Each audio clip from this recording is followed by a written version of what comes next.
Okay, so don't judge me too harshly on this. This is my first time recording a screen capture.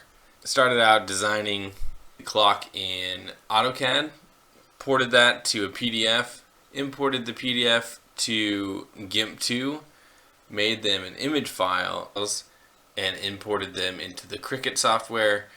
And then after I printed my book, I sent those images to the Cricut to get cut out. So, not too bad.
Okay, so I've got this scrap page where I did the same layout and cut a full circle out of where the clock is supposed to go. And then I did my layout for where I want my stitch lines to be. So we're going to use the circle as our reference so that when we sew it together, all the circles are in the same spot, because we can always just trim the edges later. So if I line up this page with the edge of the sheet, you can see that it is a little bit too low when I cut it for whatever reason. It's really difficult to get good registration with the Cricut, like perfect. So it's a 1/16 too high, so we can just shove that down till it's perfect, and then we'll mark where the stitch lines go, and then when we sew the whole thing together, all the circles theoretically should be perfectly aligned. So we'll just take an awl, transfer those dots, and then sew the whole thing together.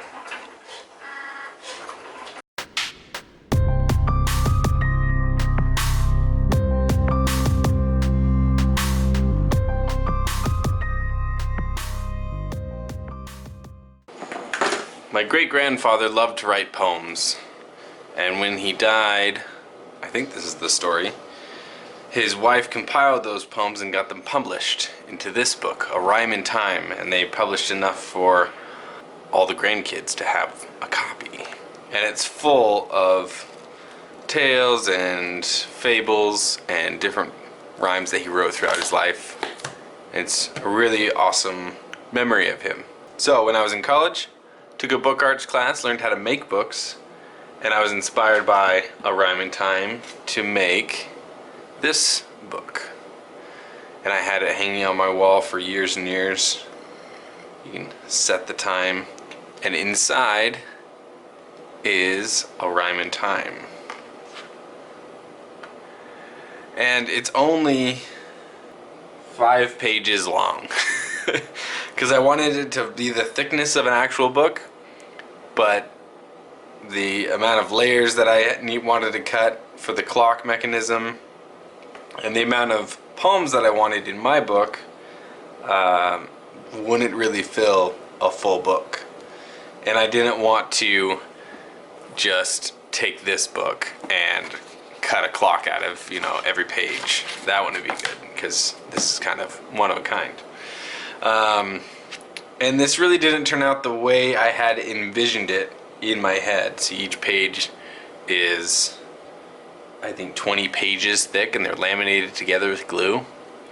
And then each gear has to have these bars to hold it in, and I had to cut it out with a Dremel and an X-Acto knife, and it's not very clean, and it wasn't up to the quality that I was imagining in my head when I made it. But now, 10, 12 years later, I have the tools to make a proper book of what I had envisioned, and here it is. So the cover is a little bit more plain, and it's definitely thinner than the original. And in the future I might go back and change this to a hardcover, just to add some backing to this to stiffen it up, and then maybe add some kind of decoration here. But for now we're going to leave it as is. I used a Japanese stab technique to sew the binding, and this is A Rhyme in Time Part 2. Oh my gosh. Oh, that gives me chills. That is so much better and so much more of what I had imagined it to look like. So this is just the cover, and then the actual clock inside. Whew. So it has the same poems that are in my original. It's got one about memories, it's got the 3 little pigs, and it has the 3 little pigs as told by the wolf's perspective. And the other awesome thing about this is that the gears, you'll know this if you follow me on Instagram, the gears turn. These ones kind of interact with each other, but the thinness of the cardstock makes it slip by sometimes. But all the gears in here will turn if you put some pressure on them. So this is the actual clock. There's 24 layers, there's 24 pages with clock cutouts on them, but the clock design is only 6 layers. So I used that 6-layer design and I copied it 4 times, and then alternated. Every other clock set is rotated 90 degrees. So there's two sets of 6 layers that are identical, but the other 2 sets are rotated, just so, to fill up the space. This one's for you, Great Grandpa.